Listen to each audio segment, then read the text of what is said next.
बिस्मिल्लाहिर्रहमानिर्रहीम। Dear students, अस्सलाम वालेकुम। आज 8वां लेक्चर है related to simple linear regression.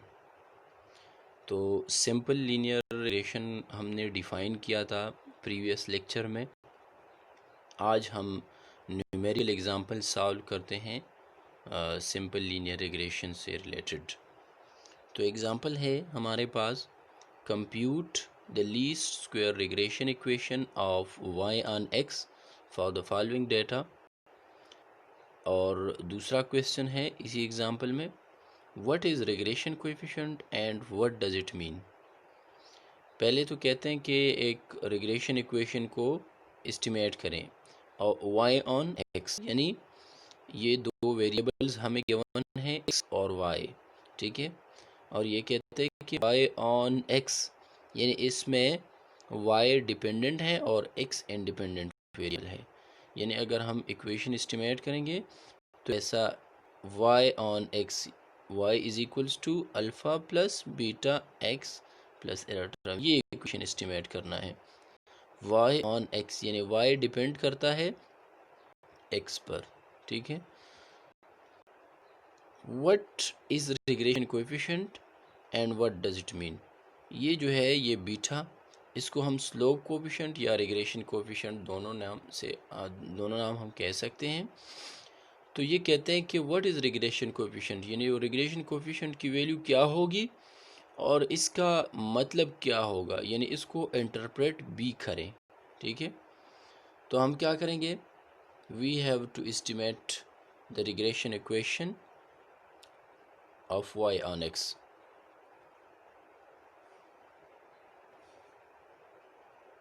Solution: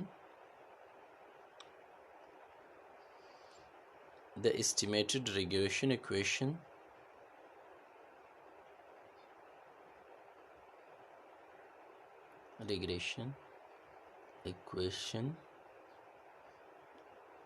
of y on x is y hat is equals to alpha hat plus beta hat x i, ठीक है। हम ये फाइंड करेंगे, ये हमारा एस्टिमेटेड रिग्रेशन इक्वेशन है और हम इसको यानी इसकी वैल्यू फाइंड करेंगे, इसकी वैल्यू फाइंड करेंगे, फिर वो दोनों वैल्यू यहाँ पर पुट करेंगे, तो ये हमारा एस्टिमेटेड रिग्रेशन इक्वेशन होगा, ठीक है। अब रिग्रेशन इक्वेशन यानी ये जो सबसे पहले हम बीटा फाइंड करेंगे, बीटा हैट। तो बीटा हैट का फार्मूला क्या है, n summation x y minus summation x summation y divided by n summation x square minus summation x whole square, ठीक है। फार्मूले को देख के आप लोगों ने कैलकुलेशन करना है, ठीक है। यानी इस यहाँ पर इस फार्मूले में हमें कौन कौन सी वैल्यूज़ चाहिए, तो आपने वही जो वैल्यूज़ हमें चाहिए हम आपने वही फाइंड करने हैं, ठीक है। तो अब देखिए यहाँ पे n चाहिए, n हमारे पास मौजूद है 1 2 3 4 5 6 7 8 9, n 9 के बराबर है, ठीक है 9। समेशन एक्स वाई चाहिए, तो आप लोगों ने एक कॉलम और बनाना है एक्स वाई मतलब यानी एक्स और वाई के इस वैल्यू को मल्टीप्लाई करें तो इससे ये आएगा, इसी तरह ये दोनों मल्टीप्लाई करें ये आएगा, ठीक है। और सॉरी ये 114 आएगा, ठीक है 184 280 432 533 660 720 एंड 850, ठीक है। तो ये जब हम टोटल करेंगे तो 3853 इससे आएगा, ठीक है। तो n भी हमारे पास मौजूद है, 9 है नंबर ऑफ ऑब्जर्वेशंस, और दूसरा है समेशन एक्स वाई। तो समेशन एक्स वाई भी हमने कैलकुलेट किया 3853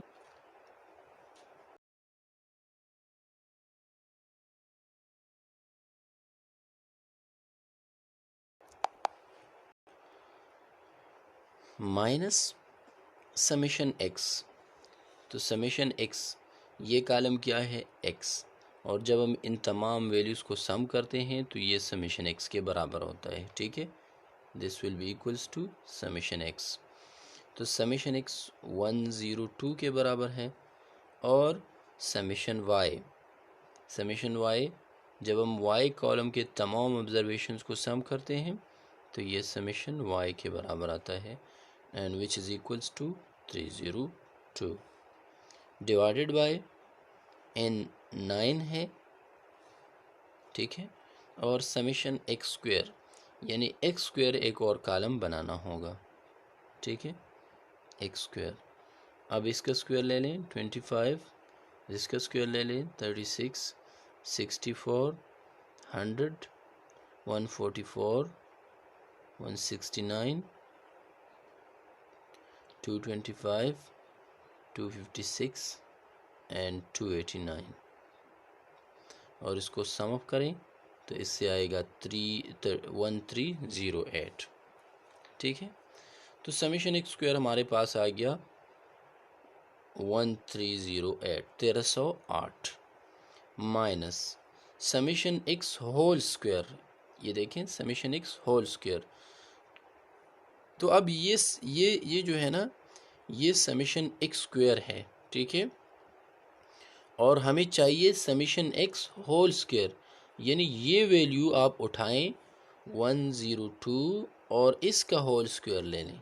ठीक है, ये वैल्यू नहीं लगाना है। ठीक है, अब इसको सॉल्व करें। Beta hat is equals to, इन दोनों को मल्टीप्लाई करें, इससे आएगा 34677 माइनस 30804 होल डिवाइडेड बाय, इन दोनों को मल्टीप्लाई करें, minus 1368 which is equals to 3873 whole divided bye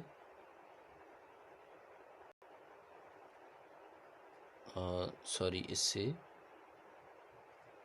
104 ये आएगा। ठीक है, और जब हम इसको इस पे डिवाइड करेंगे तो beta hat will be equal to 2.831। ये हमारे पास आ गया रिग्रेशन कोफिशिएंट, या इसको स्लोप कोफिशिएंट भी कहते हैं। ठीक है, ये है बीटा हेट। अब हम अल्फ़ा हेट यानी इंटरसेप्ट फाइंड करेंगे। तो इंटरसेप्ट का फार्मूला हमारे पास है वाई बार माइनस बीटा हेट एक्स बार, ये फार्मूला है। ठीक है, तो फार्मूले को देख के आप लोगों ने कैलकुलेशन करने हैं। अब इस फार्मूले में, ये अल्फ़ा हेट के फार्मूले में हमें कौन कौन सी चीज़ें, हमें कौन कौन सी वैल्यूज़ चाहिए, तो हमें वाई बार चाहिए, बीटा हेट चाहिए और एक्स बार चाहिए। ठीक है,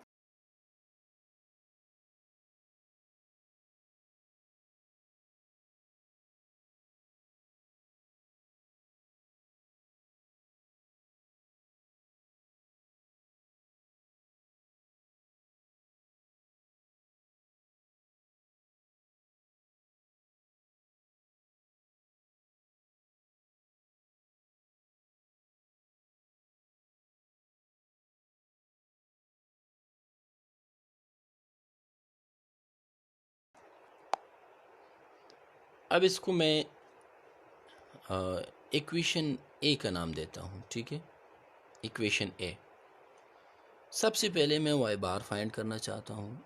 Y bar is equals to summation y divided by n, arithmetic mean. ठीक है, तो y bar is equals to summation y हमारे पास बराबर है 302, ठीक है, 302 के बराबर है।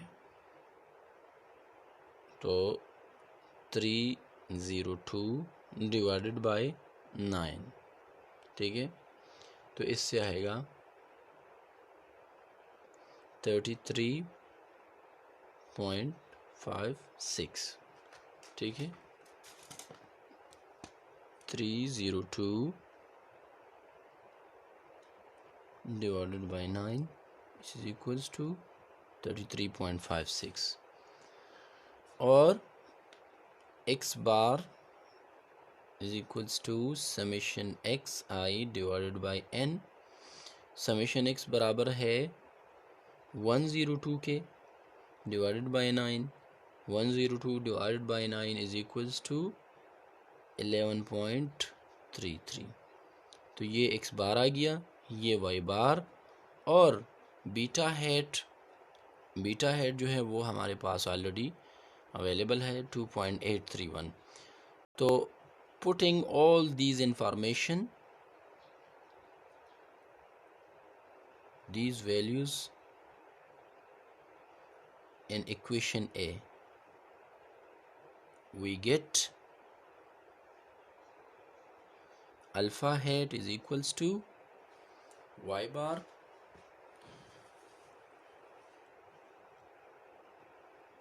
bar minus beta hat x bar. तो alpha hat is equals to y bar की वैल्यू है 33.56 माइनस बीटा की वैल्यू 2.831 है, 2.831, और x बार की वैल्यू 11.3, ठीक है। अब alpha hat is equals two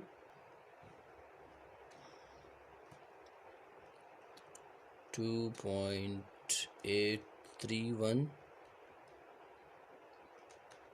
multiplied by 11.33, इससे क्या आएगा 32.07, 33.5 माइनस 32.075, तो 33.56 से ये माइनस करें तो आपके पास आंसर आएगा 1.48 या 1.47, 1.47।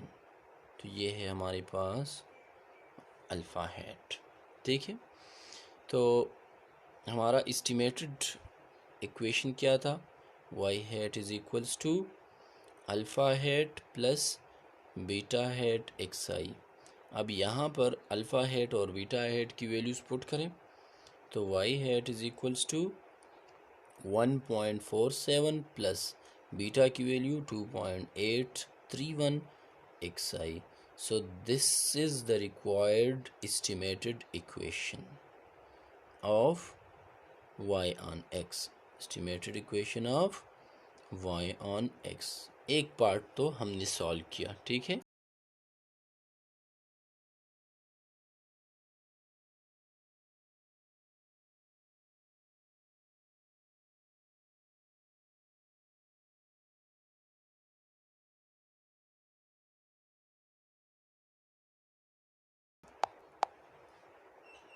Hence the required estimated equation of y on x is y hat is equals to 1.47 plus 2.4831 xi, ठीक है। ये हमारा estimated regression equation of y on x है। अब इन्होंने क्वेश्चन में पूछा है कि what is regression coefficient and what does it means. Regression equation क्या, रिग्रेशन कोएफिशिएंट क्या है और क्या मतलब है इसका। तो ये हमारे पास रिग्रेशन कोएफिशिएंट है, या इसको हम स्लोप कोएफिशिएंट भी कह सकते हैं, ठीक है। स्लोप कोएफिशिएंट या रिग्रेशन कोएफिशिएंट।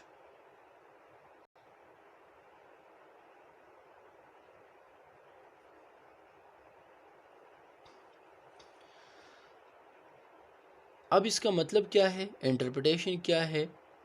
तो इसका इंटरप्रिटेशन ये है कि जब हम इस इंडिपेंडेंट वेरिएबल में एक्स आई जो है इसमें 1 यूनिट का इजाफा करें तो फिर y में 2.831 यूनिट इजाफा होगा। ठीक है, यानी अगर हम 1 घंटा स्टडी जो मैंने एग्जांपल दिया था प्रीवियस लेक्चर में, अगर हम 1 घंटा स्टडी जो है वो ज़्यादा करें तो हमारे जो मार्क्स पे असर पड़ेगा, यानी 2.83 गुना जो है ना वो ज़्यादा होंगे। तो इसी तरह ये एग्ज़ाम्पल तो उससे रिलेटेड नहीं है, लेकिन रिग्रेशन कोएफिशिएंट का इंटरप्रिटेशन में मैं आपको बता रहा हूँ कि ये जो है ना इसका मतलब ये है कि अगर आप इसमें 1 यूनिट इजाफा करें, ठीक है, यानी अगर आपके पास एक्स आई पहले 30 था और आपने 31 किया, यानी 1 यूनिट इजाफा किया आपने इंडिपेंडेंट वेरिएबल में, तो आपके डिपेंडेंट वेरिएबल में 2.831 इजाफा होगा। ठीक है, so beta hat is equals to 2.831, यानी रिग्रेशन कोएफिशिएंट या slope coefficient is equal to 2.831, which indicates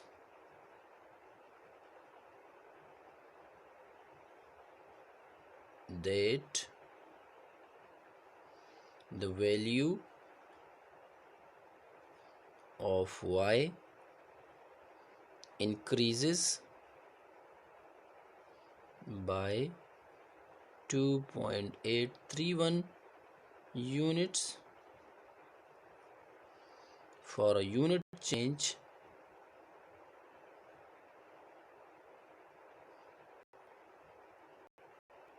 here, for a unit increase in x.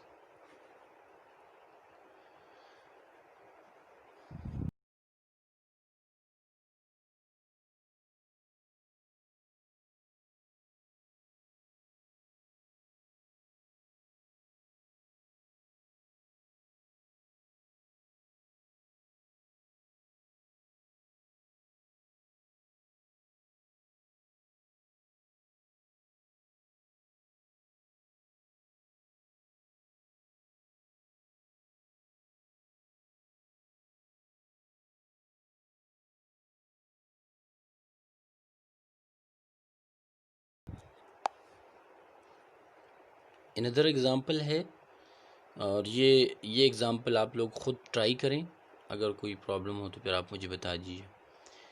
Example है, in an experiment to measure the stiffness of a spring, the length of spring under different loads was measured as follows. यानी ये spring की सख्ती जो है ना, जो length है ये मापते हैं, तो इन्होंने डिफरेंट लोड इस पे डाल दिया और ये फिर इसका लेंथ जो है वो ऑब्ज़र्व करते हैं। यानी फॉर एग्ज़ाम्पल 3 पाउंड वज़न इन्होंने डाला और इसके स्प्रिंग का जो लेंथ है ये ऑब्ज़र्व करते हैं, तो इन्होंने ये डेटा हासिल किया उससे, और ये कहते हैं कि find the regression equation, find the regression equation of the length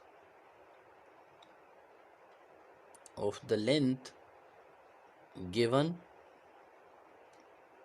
the weight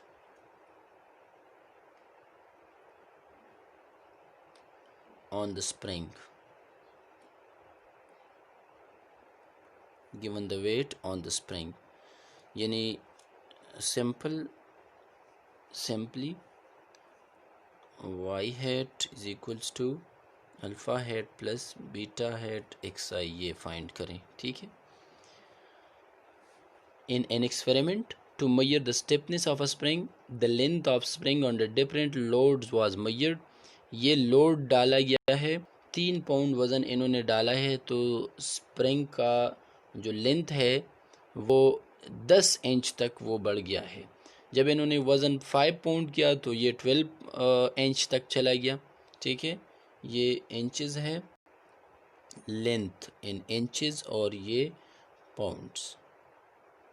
ठीक है, तो इन्होंने जब 6 पाउंड वज़न डाला तो लंबाई जो है वो 15 इंच तक चली गई, 9, 18 एंड सो ऑन। ये वैल्यूज़ हैं हमारे पास, और आप रिग्रेशन इक्वेशन एस्टिमेट करें ऑफ y ऑन x।